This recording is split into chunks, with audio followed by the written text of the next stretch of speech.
In this real side experience, I would be on assignment again.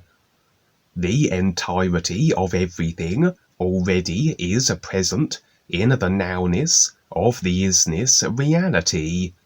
This would include everything simulated, physical, and real side, everything that the real awareness, that which we actually are, has access to, as the real awareness, a part of this isness everything reality, where everything, every idea of a consciousness that effects as a simulation is present. Of course, this would be somewhat overwhelming for the personal self, to be accessing everything simultaneously. Imagine attempting to watch even 2 movies at the same time, let alone every movie that effects from every idea that all consciousness comprises of now in this new nowness, isness, reality moment. Consequently, the personal self can only be shown fragments, parts and pieces of the entirety of not only what's going on in creation, but what it is participating in directly with on the real side, as the personal self sets the intents that it will, and the real side experiences play out accordingly. Hence the importance of as many viewpoints as possible, that yes, we all are this real awareness, that is this isness everything, that animates through all simulation effecting a consciousness, and so we can each have potential access to it all, but the personal self is rather limited in how much it can be shown, how much data it can hold and retain, memory of the experiences on waking, etc., the various factors and variables that can impact real side recall, that yes, we all are having experiences. We all are the experiencer of the intents we set. The only way we would not be having experiences would be if we were not operating in creation, as the consciousness must always effect its idea construct, its design and overall intent and inclination into that which we experience, physical and real side, as this is the design and mechanics of creation. It's just a matter of what we can bring back to the physical on waking, etc., and oftentimes the overall reason as to the extent of a real side recollection is again intent-based, as everything we experience in creation, including real side recall, is dictated by ourselves as the deciders. But as I said, there are various factors influencing and impacting us that may have a bearing on real side recall. As the deciders, these factors we must have agreed with at some point, and a consciousness installed also. However, and under what circumstances this may have taken place. But regardless, the greater volume of individuals bringing back experiences, the more parts of the puzzle each real awareness that we actually are, that has access to the completed puzzle, can reveal to the personal self. For this assignment would be an example of what I may call a partial experience, where sometimes, even though the entirety of it is present and complete in the nowness reality, that our real awareness is, and therefore has access to, for whatever reasons the personal self may only have been shown a fragment of it. Perhaps recollection was lacking on waking, or maybe what the personal self was shown was exactly what it needed to see at that moment. That particular part of the assignment was what was of significance to be recollected and shared. Sometimes the personal self is shown the preliminary stages of an assignment. Sometimes the view opens up part way through, and the real awareness impressions fill in the missing blanks, adding the additional details to make sense of what we are experiencing, as though watching part 2 of a TV series where the opening scenes afford a recap of events that preceded it from the first episode. Or sometimes we may enter the experience at the end of it, and occasionally we may experience the assignment's entirety. On this assignment, evidently the intent, the decision as to its execution, had effected the corresponding experience to a point, and this is where it would open up for my personal self. Impressions would never reveal the nature of the assignment, only a necessary stage of it, which involved the gathering of a key and agreeable individuals. This I have experienced before on assignments, where it's as though we have a particular objective, and the gathering of essential individuals with particular abilities and skill sets is required, and so the essential elements, the individuals that will become the group, are located from wherever they happen to be on the real side. I have shared on previous real side experiences that I have a physical level associate, one I have known throughout this lifetime, and as real side experiences have revealed, an individual I have been in association with for many lifetimes in various creational positions and body types. He would be one of those individuals who shows awareness promise. He has potential, but rather fluctuates in his inclination to really want to fulfill the real purpose, that of is recognition overall.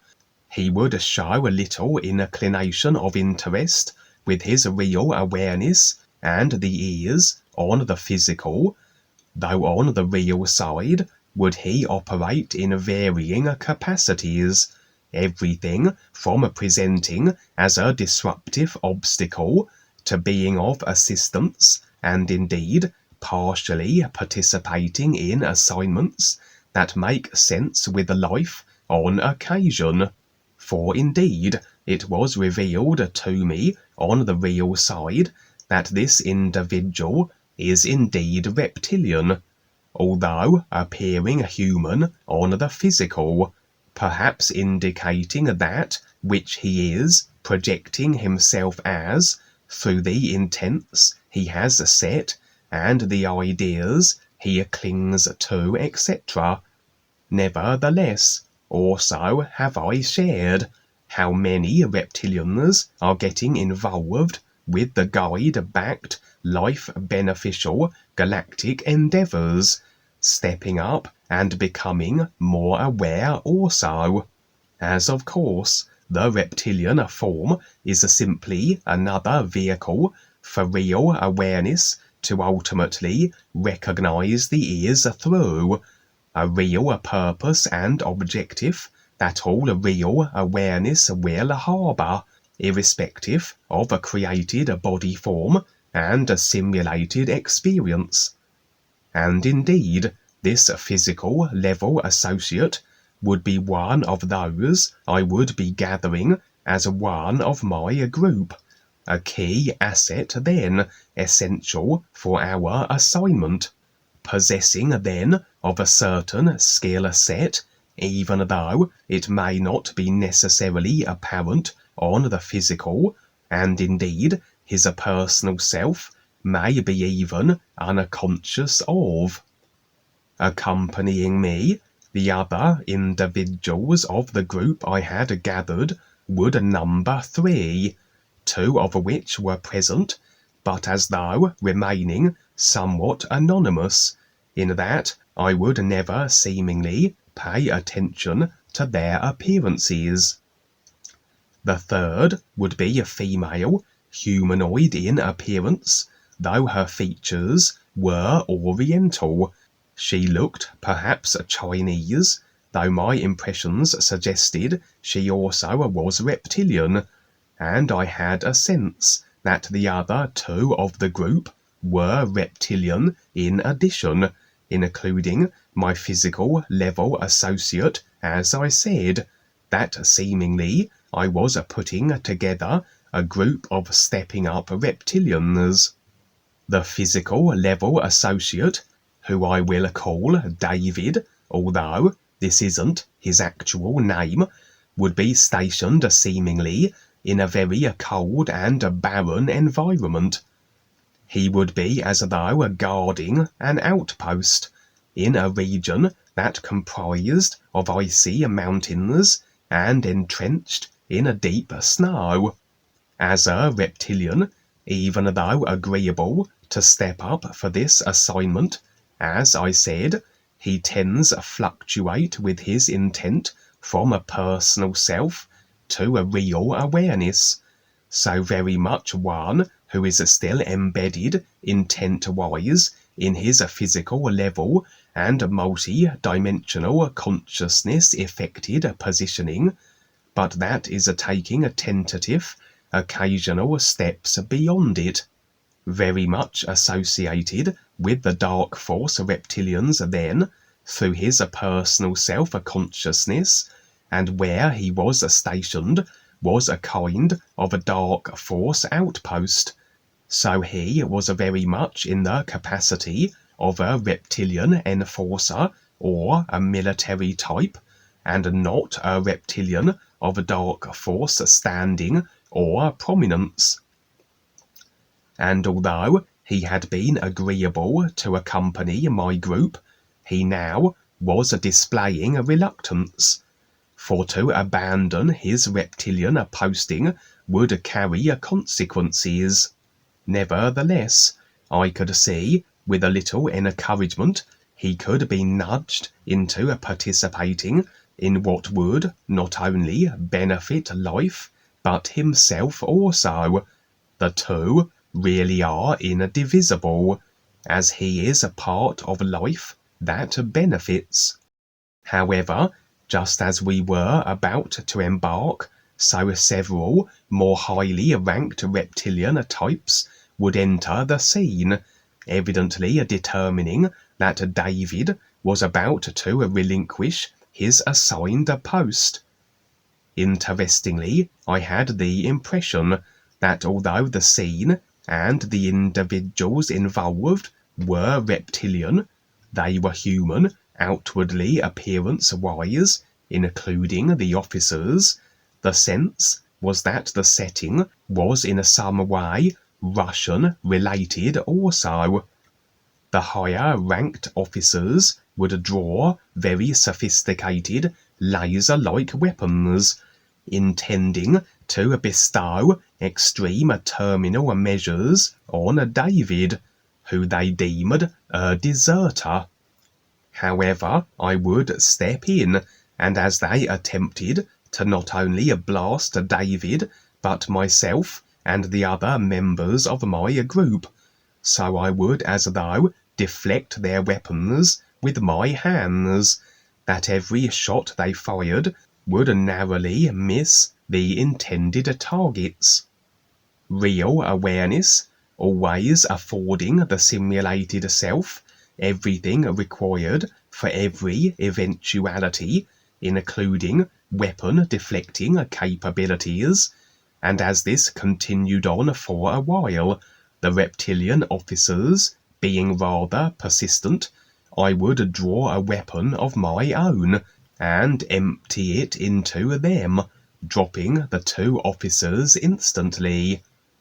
Assuming there are no agreements between us and our would-be assailants that allow them success with their eliminating efforts, then the real awareness ensures that its simulated personal self remains unscathed, and the reptilian officers are really meeting the effects of themselves, their chosen abrasiveness reflected right back at them, like instant karma, and however that plays out simulated wise, in this case, they falling under fire, so to speak.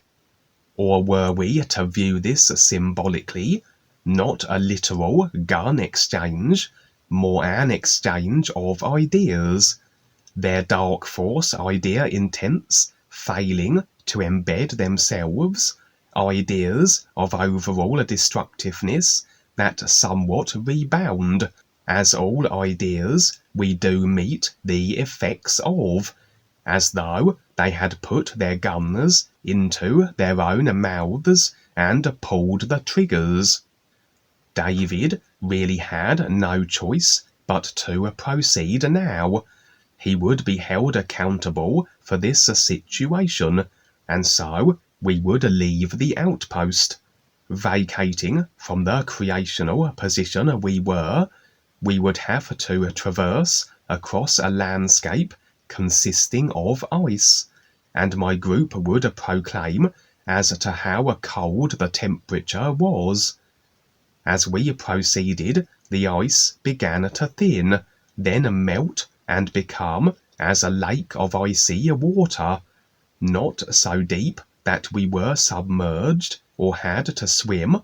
We could effectively wade through it, the waters reaching but waist height. My sense was that as much as all environments, all creational positions and life levels are affected from a consciousness, so the nature of the consciousness will be reflected in the very environments the body forms find themselves in. My impressions were that this particular reptilian position, they were military-orientated reptilians in affiliation with the dark forces, yes, but those that all were showing varying degrees of inclination to become more aware. This generally wouldn't include the officers and the more highly ranked, as though the higher in the hierarchies of reptilian military one became, the less inclination there seemed to become more aware, generally speaking, and so this awareness desire was more that which was embraced by the soldiers, the guards, such as David, and the environment as a reflection of the consciousness of these particular creationally positioned reptilians had, as all consciousness will be, prior to the intent set to be more than just the personal simulated self, presented as very rigid, comprising of a surface of snow-covered solid ice. We might say the snow could be representing the influx of the real awareness is recognizing imperative. Snow can represent the purity of the true reality, coating the rigidity of the solid ice consciousness, but initially unable to break through. But then a little encouragement, our presence there perhaps not only extending an opportunity for David, but further encouraging the other reptilians, represented by the icy land melting and becoming as water, the consciousness no longer rigid and set in routine, but more free-flowing. The scene would fade. We would rendezvous with another individual who would take the form of the most recent Doctor Who actor, Jodie Whittaker. I have shared on previous real side experiences that the guides have assumed such forms as the various Doctor Who actors, the Star Trek actors also, such as Patrick Stewart, who plays Picard, etc., and my real awareness impressions generally assure the personal self if it is indeed the guides adopting these outward forms. On this occasion, however, this outward form of a Jodie Whittaker was not one adopted by a real guide. Impressions revealed it was in fact another reptilian, but a very aware reptilian indeed, one who was joining our group now, and she had simply elected to adopt this outer body form.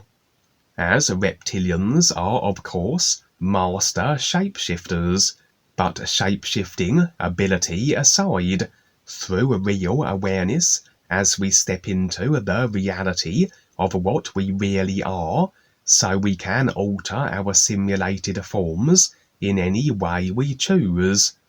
As I said, it seems I was amidst a growing group of key essential and stepping up reptilians, and this new addition in a Jodie's form had an awareness that exceeded everyone in the group and myself, not to the extent of a real guide, but not far from it. For indeed, once I was shown and shared a real side experience where several reptilian females were becoming real guides, as they had excelled in their awareness processes. Again, it's not about the body type, it's about awareness and intent. I had the sense that our group was now complete, and naturally, with the reptilian in a Jodie's form having the greater awareness, she would take the lead, as it were, determining our next course of action. As the more aware an individual is, the more they can see and recognize, and so it's prudent that they dictate affairs, as they will see better than anyone else what makes the most sense in every given moment. She presented us with a series of capsules that would be required now as a means of a simulated transport to various dimensional positions and locations. Although, through a real awareness, travelling by any creational means is unnecessary, the personal simulated self can be simply inserted where it needs to go. However, oftentimes we may make use of what has already been created and decided in consciousness, the various portals, spacecraft, etc. If nothing else, it makes the experience more an adventure, and more readily will it stick in the personal memory on awaking. The capsules numbered 4, and we would be using each, that they would transport us to various pre-designated locations, for whatever assignments these entailed. Interestingly, the first 3 of these capsules were as though metallic, but infused with a kind of organic component, as though a meshing of machine and flesh and blood body form. The body form was indeterminable, woven into the capsule's metal, as I said, but at the top of each capsule would be a giant eye that would regard us, and this organism that was infused with the metal of what was a transportation capsule would orchestrate our journey, as we would be entering these capsules and relocated to where we needed to go next through them. The exact nature of our travelling never made apparent, if it would simply be a traversing of a space or more a dimensional relocation, but my impressions were that it was an embarking into a previous time eras, that these capsules were effectively time machines of a kind, and this would explain the form that the aware reptilian had assumed, that of Jodie Whittaker, Doctor Who, a show associated with time travelling, as another hint that this was so. And this idea of a time traversing has featured in my recent real side experiences that I have shared. So the time travel theme seems to be continuing for now. Interestingly, one of the group, one of those that I didn't pay attention to as to their appearances, as I said, was a StepUP reptilian also, but had as though the reptilian equivalent of a personal self-conundrum. That yes, as we go through the awareness process, we do have the personal self to deal with, and however we have constructed it, we must face and release the emotional attachments, the agreements, and so forth. Reptilians are renowned for their penchant for the consumption of human blood. Oftentimes they do this that they can maintain their human forms more easily, for blood is, as everything simulated will be, an electromagnetic energy frequency at its base state, and if you take in too much of a certain frequency, it can alter your affected simulated form. In the reptilians' case, it is an aid to assist in the maintenance of their human forms, at least in the public arena. So not strictly a dietary necessity, although reptilians can and do eat humans, but many reptilians who are stepping up as they seek to face the created consciousness and the attachments therein have to deal now with their reptilian designed consciousnesses and all the facets and features that entails, no pun intended. And it was revealed here that some reptilians have developed an addiction to human blood. To some of them it is the equivalent of a drug, as though they can acquire an emotional high from it.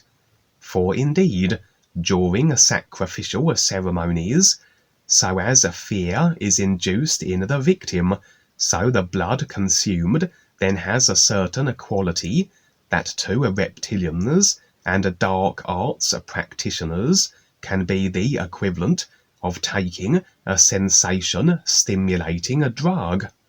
And so the consumption of blood can be as an addiction for certain reptilians, and this would be so for one of the members of my group, to the extent that she would always carry around with her little pouches of dried human blood mixed with another undetermined white powder, and she would periodically inhale this powder combination just like a human might with cocaine. This evidently wasn't very beneficial for her, awareness speaking, as her addiction was maintaining her emotional attachment to the more reptilian-based ideas of her consciousness. And interestingly, at a certain moment, just before the group were set to embark on our time traversing in the execution of our assignment, so the very aware reptilian in Jodie's form would snatch the bag of dried blood from the other reptilian and consume it herself. It wasn't that Jodie shared the same addiction, but that she was doing what I had witnessed Dwayne and the guides do on occasion, take on the karma of another and work it off. Effectively taking on the idea attachment or agreement and incorporating it and releasing it into the ears, like transferring a corrupt file from one computer to another, but with the secondary computer having the ability to nullify the corruption or dispel the computer virus, say. This tends only occur if it makes sense to do so, if the individual is prepared to release the idea, and if not, what would be the point? For the individual would simply re-establish the tap line. So this represented the very aware reptilian taking on this karmic idea attachment, this addiction from the other, who was agreeable to finally release it, but that perhaps needed a little assistance to let it go. And as Jodie consumed the dried blood, consuming and taking on the idea, she would momentarily drop her exterior Jodie Whittaker form and assume the form of a large crocodile, indicating that she was indeed reptilian, but also that the nature of the idea attachment addiction was of a particular, that it was very awareness debilitating, in that it expressed as the affected body form being somewhat of a regression.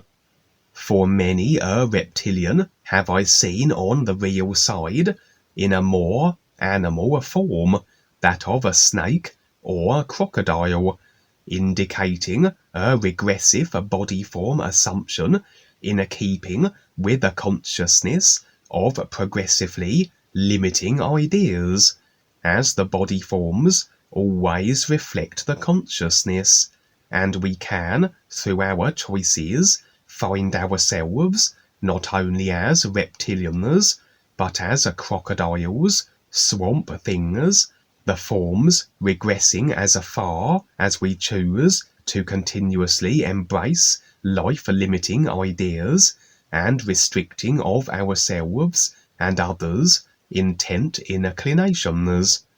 And as I said, as Jodie's form momentarily was that of a crocodile, this revealed the limiting nature of this particular idea attachment, human blood addiction, that she had taken on and was processing through, and on release, so she would revert back to her adopted Jodie exterior form, and we prepared to embark on our assignment via the curious, part organic, part mechanical time capsules. Terrific, Kevin. Terrific. That's a lot. That should scare everybody almost. It never stops, doesn't it? You've done so much, and your experiences, etc. It's really, I would say, it's really kind of hard to fathom for a lot of people, but actually, as they wake up little by little, they see this. But yeah, how you describe it and how you present it is just terrific. Thank you, Kevin, for being here. Just great. Thank you. And so, sing the NUUU song. It is your connection to the true reality, the all is, that the real you, your real awareness, is a part of. NUUU.